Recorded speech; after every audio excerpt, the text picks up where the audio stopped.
তুমি নাকি বড় লোকদের ঠাকুর, শুধু বড় লোকদেরই ভালোবাসো, কারণ তুমি তাদের থেকে নাকি অনেক টাকা পয়সা পাও, অনেক কিছু জিনিস পাও, তাই তোমার কাছে বড় লোকরা স্নেহের পাত্র, তাদের সম্মান করো। গরিবদের নাকি কোনোই জায়গা নেই, তারা তোমার ধারে কাছে যাওয়া তো দূরের কথা, তারা তোমার ভালোবাসাই পায় না, তুমি তাদের ধারে কাছে ঘেঁষতে দাও না। এ কেমন ঠাকুর তুমি? সমাজের একাংশ বহুদিন ধরে বলছে শ্রী শ্রী ঠাকুর অনুকূল চন্দ্র চক্রবর্তী নাকি লোভী, ব্যবসায়ী। এটাই কি সত্যি ঠাকুর? তাই যদি হবে, তুমি যদি গরিব বড়লোকের মধ্যে ভেদাভেদি সৃষ্টি করবে, তাহলে তুমি ঈশ্বর হলে কি করে, পরমপিতা হলে কি করে? আমরা গরিব হতে পারি, যতটুকু জেনেছি বুঝেছি, আধ্যাত্মিক জগতের কোনো গুরুই ধনী গরিবের ভেদাভেদ করে না। সকলের কাছে তার সে সমান, এবং সকলের জন্য সে সমানভাবে করে, তবেই তো তাকে মানুষ ঈশ্বর রূপে পূজা করতে পারে, ভালোবাসতে পারে। আর তুমি কি নাকি বড় লোকের ঠাকুর? কি করে বিশ্বাস করবো তোমায় ভালোবাসবো? কি প্রমাণ আছে তুমি সবার জন্য সমানভাবে ভাবো ঠাকুর? তোমার কাছে কোনো গরিবের বড় লোকের কোনো আলাদা জায়গা নেই। মানুষকে তুমি ভালোবাসো, এমন কোনো প্রমাণ দিতে পারো যে প্রমাণ দিয়ে বোঝাতে পারো তুমি লোভী নও, তুমি ব্যবসায়ী নও? চাইছি প্রমাণ ঠাকুর, আজ তোমার কাছে প্রমাণ তোমায় দিতেই হবে। অনেকগুলো প্রশ্ন শ্রী শ্রী ঠাকুর অনুকূল চন্দ্র চক্রবর্তীকে ঘিরে উঠে আসছে দীর্ঘদিন ধরে, বর্তমানেও চলছে। আজকে যে ঘটনার মাধ্যম দিয়ে ঠাকুরকে কেন্দ্র করে আপনাদের সকলের সঙ্গে এই চ্যানেলে ঠাকুরের যাজন করব, দেখা যাক সেই বিষয়বস্তু, সেই ঘটনার মধ্যে দিয়ে, বাস্তবতার মধ্যে দিয়ে এই প্রশ্নগুলোর কি উত্তর খুঁজে পাই আমরা। ঠাকুরের তৈরি সৎসঙ্গ কোনোদিন কোনো সত্যকে আড়াল করতে শেখায়নি। স্পষ্টভাবে সত্য ঘটনাকে সামনে এনে সত্যভাবে তার বার্তাকে, তার উত্তরকে পৌঁছে দেওয়ার চেষ্টা চালিয়ে যেতে বলেছেন ঠাকুর। আজকের ঘটনা কোন দিকে নিয়ে যায়, ঠাকুরকে ঘিরে এতগুলো প্রশ্ন, এতগুলো সন্দেহের জায়গাকে কিভাবে পরিপূরণ করে বাস্তবতার মাধ্যম দিয়ে। জয় গুরু সকলকে, প্রত্যেকে ভালো থাকবেন, শুভকামনা রইল। আর ঠাকুরের কাছে দীক্ষিত অদীক্ষিত সমগ্র সমাজের জন্য, প্রত্যেকের জন্য, আমার পরম পিতার কাছে আপনাদের সকলের জন্য মঙ্গল প্রার্থনা করলাম। ঠাকুর তুমি সবার মঙ্গল করো। ঠাকুর সশরীরে থাকাকালীন এই ঘটনা ঘটেছে। ঠাকুর যখন যেখানে অবস্থান করতেন, মানুষ তাকে ঘিরে থাকতো, পিলপিল করতো মানুষ একবারটি তাকে দেখার জন্য, প্রণাম করার জন্য। অনেকে আবার বিভিন্ন সমস্যা নিয়ে ঠাকুরের কাছে যেতেন, সেই সমস্যাগুলো ঠাকুরকে নিবেদন করতেন, জানাতেন। ঠাকুর মনোযোগ সহকারে শুনে যে সমস্যার যেমন সমাধান দেওয়া উচিত তিনি ঠিক সমাধান দিতেন মানুষগুলিকে। এবং সেই ধারা আজও চলছে অব্যাহত। শ্রী শ্রী বরদা, শ্রী শ্রী দাদা, বর্তমান আচার্যদেবকে মানুষ ঘিরে থাকছে, বিভিন্ন সমস্যা নিয়ে তারা যাচ্ছেন, সমাধান নিয়ে বাড়ি ফিরছেন। আজকের বিষয় নিবেদন বা সমস্যার সমাধান নয়। ঠাকুরকে ঘিরে যে প্রশ্নগুলো উঠে আসে অনেক সময় অনেক মানুষের মধ্যে, যে ঠাকুর তুমি নাকি বড় লোকদের ঠাকুর, গরিবদের কোনো রকম পাত্তা দাও না, তুমি লোভী, তুমি ব্যবসায়ী, খালি টাকা চাই টাকা চাই, আমায় টাকা দে আমায় টাকা দে, টাকা টাকা করার ঠাকুর তুমি। আর সেই প্রশ্নগুলোর উত্তর খুঁজবো ঠাকুরকে সঙ্গে নিয়ে। এরকমই ভক্তমণ্ডলী ঘেরা পরিবেশে ঠাকুর বসে আছেন দিনের বেলা। এক অতি ধনী পরিবারের দীক্ষিত এক ভদ্রলোক অ্যাটাচি ভর্তি টাকা নিয়ে সুন্দর পোশাকে সজ্জিত হয়ে ওই ভক্তমণ্ডলীর মধ্যেই মিশে আছেন। আর মনে মনে ভাবছেন, ঠাকুর একবার আমার দিকে তাকাক, একবার ডাকুক, ঠাকুরের কত টাকা লাগবে, এখানে এতগুলো মানুষ মিলে জানা দিতে পারবে তার 10 গুণ টাকা আমার অ্যাটাচির মধ্যে আছে, আমি খুলে দেবো ঠাকুরের কাছে, নাও ঠাকুর কত টাকা লাগবে তোমার, ঠাকুর একবার খালি চাপ। এইরকম মানসিকতা নিয়ে নিজের মধ্যে এই ভাবনাগুলো, চিন্তাগুলো সে নিজের মতন করে বলে যাচ্ছে। আর যত সময় যাচ্ছে দেখা যাচ্ছে ঠাকুর একবারের জন্য তার দিকে তাকাচ্ছেন না, তাকে ডাকা তো দূরের কথা। এমন পরিস্থিতি চলার পরে সেই ভদ্রলোক, সেই ধনী ভদ্রলোক, অ্যাটাচি ভর্তি টাকা নিয়ে থাকা মানুষটি নিজের স্থান পরিবর্তন করছেন। একবার এদিকে সরে বসছেন, তো একবার সামনের দিকে, একবার পেছনের দিকে। তিনি চেষ্টা করছেন কোনো রকম ভাবে ঠাকুরের দৃষ্টি আকর্ষণ করার, কিন্তু ঠাকুর কোনোভাবেই তার দিকে তাকাচ্ছেন না। বরঞ্চ তার থেকে আর্থিকভাবে, শিক্ষাগত যোগ্যতার দিক থেকে বিভিন্ন রকম ভাবে পিছিয়ে থাকা বহু ভক্তের সঙ্গে ঠাকুর কথা বলছেন। তারা ঠাকুরের সামনাসামনি যাওয়ার সুযোগ পাচ্ছেন, প্রণাম করছেন, তাদের সমস্যা জানাচ্ছেন। ঠাকুর তার নিজের মতন করে সে সমস্যার সমাধান দিচ্ছেন।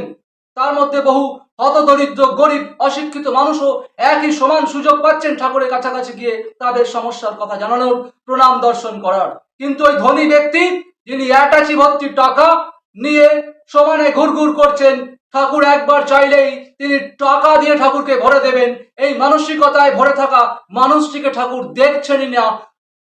চাওয়া ডাকা, তার টাকা নেওয়া তো অনেক দূরের বিষয়। বেশ কিছুক্ষণ এভাবে চলার পরে ধীরে ধীরে ভক্তদের সমাবেশ কমতে থাকে, হালকা হতে থাকে। একটা সময় আর কোনো মানুষ নেই, ঠাকুর এবার উঠে যাবেন। তখন ভক্তটি মনে মনে আফসোস করে চলেছে, অহংকারের আফসোস। আজ্ঞে ঠাকুর, তোমার জন্য এতগুলি টাকা আনলাম, অ্যাটাচি ভর্তি টাকা, তুমি আমাকে চাইলেই না, নিলেই না। আর এই হত দরিদ্র গরিব মানুষগুলিকে তুমি সামনে ডেকে নিলে, তাদের সঙ্গে কথা বললে, তাদের থেকে অল্প সামান্য কিছু অর্ঘ্য নেওয়ার জন্য তোমার এত লোভ, আর আমার অ্যাটাচি ভর্তি টাকার দিকে ফিরেও দেখলে না। এই মানসিকতা নিয়ে ওই অ্যাটাচি ভর্তি দাদা ফিরে গেলেন। পরবর্তীতে এই ঘটনা যখন বিশ্লেষণ হয়, সামনে থাকা কর্মী ভক্তরা তাদের অভিজ্ঞতার কথা যখন বিভিন্ন পত্রিকায় লেখেন, আলোচনায় লেখেন, সেখান থেকেই আমরা জানতে পারি, বা বিভিন্ন সৎসঙ্গী উৎসবে এই ঘটনা বহুবার অতীতে আলোচিত হয়েছে, সেখান থেকেও আমরা জানতে পেরেছি যে ঠাকুরের কাছে জানতে চাওয়া হয়েছিল, ঠাকুর সত্যি তো ওই মানুষটা অ্যাটাচি ভর্তি টাকা এনেছিল আপনাকে দেবে বলে, আপনি তো অন্তর্যামী পরম পিতা। আর আমরা বহু উদাহরণের মাধ্যম দিয়ে জানতে পেরেছি, আপনি নিজে থেকে সবটা বুঝতে পারেন। আপনি তো জানতেন উনি অ্যাটাচি ভর্তি টাকা এনেছিলেন, সেই টাকা নিলে এই সৎসঙ্গের অনেক লাভ হতো, সৎসঙ্গের অনেক কাজকে এগিয়ে নিয়ে যাওয়া যেত। এই সৎসঙ্গ, তার আন্দোলন আপনাকে কেন্দ্র করে অনেক দরিদ্রতার মাধ্যম দিয়ে লড়াই করছে, অনেক অভাবের সঙ্গে লড়াই করছে, অনেক কষ্টের সঙ্গে লড়াই করছে।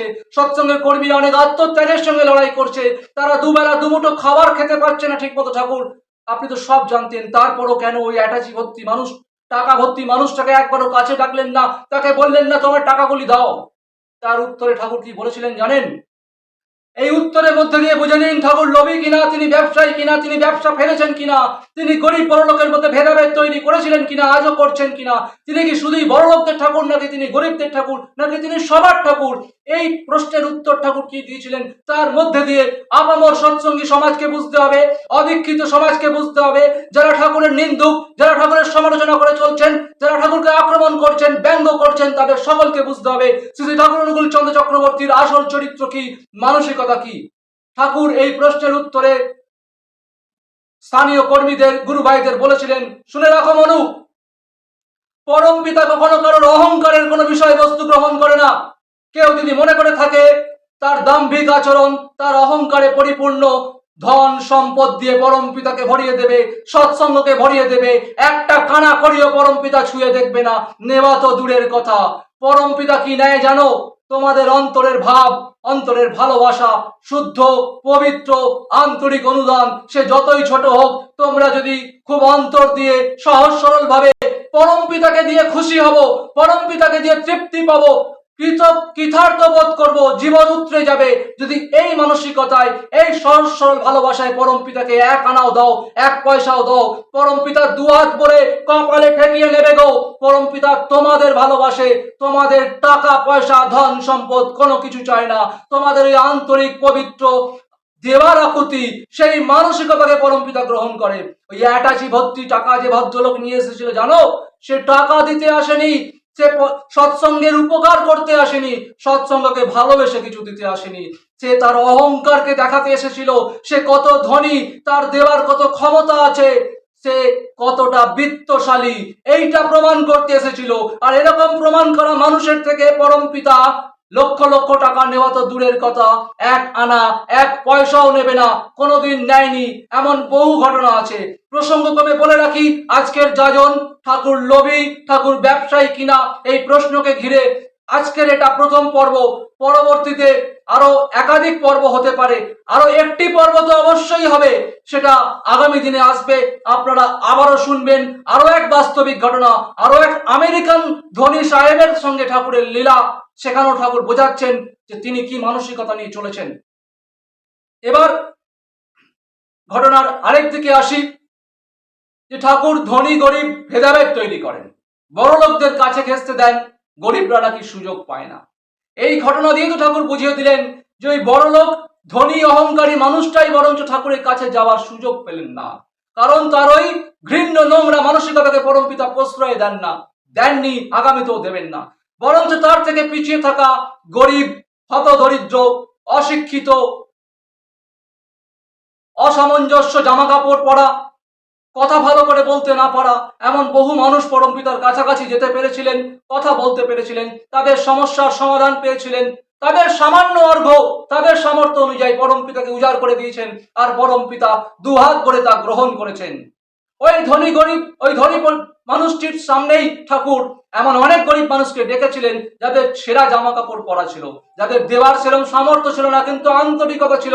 তাদের ডেকে ডেকে ঠাকুর দেখিয়ে দিয়েছিলেন ধনী মানুষটিকে, দেখো তোমার অহংকারকে আমি নিচ্ছি না, তোমার থেকে পিছিয়ে থাকা অনেক গরিব মানুষগুলিকে ডাকছি, বলছি আমায় কিছু দিতে পারিস। সেই গরিব মানুষগুলি যা দিয়েছে পরমপিতা অন্তর ভরে গ্রহণ করেছে। আরো পরমপিতা বলেছিলেন এই প্রশ্নের উত্তরে, শুনে রাখো, সৎসঙ্গকে কেন্দ্র করে যে আন্দোলনের ডাক আমি দিয়েছি, তোমরা যারা এত আত্মত্যাগ করছো, দুবেলা দুমুঠো খাওয়াতে পারছি না তোমাদেরকে, তোমাদের এই আত্মত্যাগ বৃথা যাবে না, তোমাদের এই আন্দোলন বৃথা যাবে না। আমি চাই তোমরা অভাবের সঙ্গে লড়াই করে যোগ্যতার উপর দাঁড়িয়ে সৎ পথে এই সৎসঙ্গের আন্দোলনকে এগিয়ে নিয়ে যাও। এই সৎসঙ্গ আগামী দিনে এমন এক জায়গায় যাবে যেদিন সৎসঙ্গকে কেন্দ্র করে প্রত্যেকে সোনার থালায় ভাত খাবে। আজকের সৎসঙ্গের যে প্রসার, যে বিস্তার, তা কাউকে ভয় দেখিয়ে নয়, পিস্তল ঠেকিয়ে নয়, প্রভাবিত করে নয়, সাধারণভাবে মানুষের বেঁচে বেড়ে বড় হওয়ার, সফল হওয়ার, সুস্থভাবে থাকার কথাগুলো বলে মানুষের কাছে পৌঁছে দিয়ে সেইভাবে সৎসঙ্গতার আন্দোলন চালিয়ে যাচ্ছে। আর তার মধ্যে দিয়ে আজকের যে সৎসঙ্গকে যারা দেখতে পাচ্ছেন, বলুন সৎসঙ্গ সোনার থালায় ভাত খাচ্ছে কিনা, সবটাই সততার মাধ্যম দিয়ে। এবার এটাকে যারা ব্যবসা বলবেন, যারা লোভী বলবেন, তাদের কাছে ওপেন চ্যালেঞ্জ দিচ্ছি। বর্তমান আচার্যদেব অনেকদিন আগে ওপেন চ্যালেঞ্জ দিয়ে দিয়েছেন, অফার দিয়ে দিয়েছেন। সমাজের খুব সামান্য অংশের মানুষ, শতাংশের বিচারে যাদেরকে বিচার করা যাবে না, এতই ছোট সংখ্যা, এতই নগণ্য সংখ্যার সেই সামান্য মূর্খ পণ্ডিত, যাদের আসল পাণ্ডিত্য কিছু নেই, অথচ পাণ্ডিত্যের বড়াই করে শ্রী শ্রী ঠাকুর অনুকূলচন্দ্র চক্রবর্তীকে না জেনে না বুঝে শিশুর মতন অজ্ঞানতার বশে ভুল করছেন, উল্লাস করছেন, আক্রমণ করছেন ব্যবসায়ী বলে। তাদেরকে আচার্যদেব অফার দিয়েছেন যে পারলে করে দেখাও এরকম একটা ব্যবসা, আরেকটা সৎসঙ্গ তৈরি করো, বলো নিজের মা বোন স্ত্রীদের, ছেলে মেয়েদের তোমাদের জন্য ইষ্টপ্রীতি করতে, দেখি কজন তোমাদেরকে কত টাকা ইষ্টপ্রীতি দেয়। করে দেখাও এরকম নিজের নামে 20টা বাড়ি, ঠাকুরের নামে তো 20,000-এরও বেশি মন্দির তৈরি হয়ে গেছে বর্তমানে সারা বিশ্ব জুড়ে। সংখ্যাটা কিছুটা কমই বললাম, প্রায় 20,000-এর বেশি মন্দির তৈরি হয়েছে। আগামী 20 বছরে হয়তো সংখ্যাটা লক্ষাধিক ছাড়াবে। এটা পরমপিতা সৎ পথে সবভাবে সৎসঙ্গের কথা বলছে বলেই এভাবে স্বতঃস্ফূর্তভাবে ধনী গরিব, শিক্ষিত অশিক্ষিত সমগ্র সমাজের জায়গা থেকে মানুষ তাদের স্বতঃস্ফূর্ত অনুদান দিয়ে পরমপিতাকে তার তৈরি সৎসঙ্গকে ভরিয়ে দিচ্ছে, বাড়িয়ে তুলছে। তোমরাও যদি পারো তোমাদের নামে এরকম ভাবে ইষ্টবিধির ব্যবসা চালু করো, আর একটার জায়গায় 20টা বাড়ি অন্তত করিয়ে দেখাও, যে মানুষ সৎভাবে, ভয় না পেয়ে, কোনোভাবে প্রভাবিত না হয়ে আন্তরিকভাবে তোমাকে ভালোবেসে, তোমাদেরকে ভালোবেসে দিয়ে 20টা বাড়ি তৈরি করে দিল। বুঝবো এরকম ব্যবসা তোমাদের করার যোগ্যতা আছে। তখন সমালোচনা করো, তখন পাণ্ডিত্য ফলিও। ওপেন চ্যালেঞ্জ, ওপেন অফার রাখলাম। ঠাকুরের বিরুদ্ধে নিন্দা যতবার করবে, হায় লজ্জা, হায় ঘৃণা, ততবার ফিরিয়ে দেব। বাঙালি সমাজের একাংশ সারা ভারতবর্ষ জুড়ে, সারা বিশ্ব জুড়ে যদি সমালোচনার লিস্ট তৈরি করা যায়, দেখা যাবে সোশ্যাল মিডিয়াতে এই একাংশ অতি সামান্য এই ঘৃণ্য মানসিকতার কিছু বাঙালি, যারা বাঙালির মেরুদণ্ডকে নষ্ট করছে, বাঙালির মূল্যবোধকে, গর্বকে, অতীত সবকিছুকে ধুলোয় মেশাতে চাইছে। বাঙালি কেন এমন করুণ পরিণয়ের পরিস্থিতির শিকার হচ্ছে? সামান্য কিছু বাঙালির কাছে প্রশ্ন রাখলাম, একবার পেছন ফিরে দেখো যে তোমার পূর্বপুরুষেরা কেমন ছিল, কি করেছিল, আর তোমরা আজকে কোন সংস্কৃতির সৃষ্টি করতে চাইছো। সারা ভারতবর্ষ জুড়ে তোমরা নিজেদেরকে কি প্রমাণ করতে চাইছো? পারলে আরেকটা সৎসঙ্গ নিজের নামে করে দেখাও, এরম ইষ্টপ্রীতি নাও, নিজের নামে 20টা বাড়ি, মানুষকে ভয় না দেখে, প্রভাবিত না করে সৎভাবে করে দেখাও। বুঝবো তোমাদেরও যোগ্যতা আছে, তখন সমালোচনা করো। আশা করি সৎসঙ্গ সমাজের মানুষ যারা ঠাকুরকে ভালোবাসেন, ঠাকুর লোভী কিনা, ব্যবসায়ী কিনা, ঠাকুর শুধু বড় লোকদের ভালোবাসেন কিনা, নাকি গরিবদেরও ভালোবাসেন, নাকি সবার জন্য সমানভাবে একই মানসিকতা নিয়ে তার তৈরি সৎসঙ্গ সকলকে সমান সুযোগ দেয়, বোঝাতে পারলাম কিনা কমেন্টের মাধ্যমে জানাবেন। আর এই চ্যানেলেই আছে আচার্যদেবের মাসিকেও সিকিউরিটি গার্ড আটকে দেন ঠাকুর ভোগ নিবেদনের সময়, তাকেও ঢুকতে দেওয়া হয় না। সেই ঘটনাটা শুনবেন। বর্তমানেও সৎসঙ্গ প্রমাণ করে দেয় যে সৎসঙ্গ সবার কাছে সমান। সেখানে ধনী গরিব, কে ঠাকুর পরিবারের মানুষ, কে দেশের প্রধানমন্ত্রী, কারোর জন্য আলাদা নিয়ম সৎসঙ্গ রাখেনি। একই নিয়ম সবাইকে মানতে হবে, তবেই সেটা সৎসঙ্গ, তবেই সেখানে সমানভাবে আন্তরিকভাবে আসবে, ঠাকুরকে ভালোবাসবে।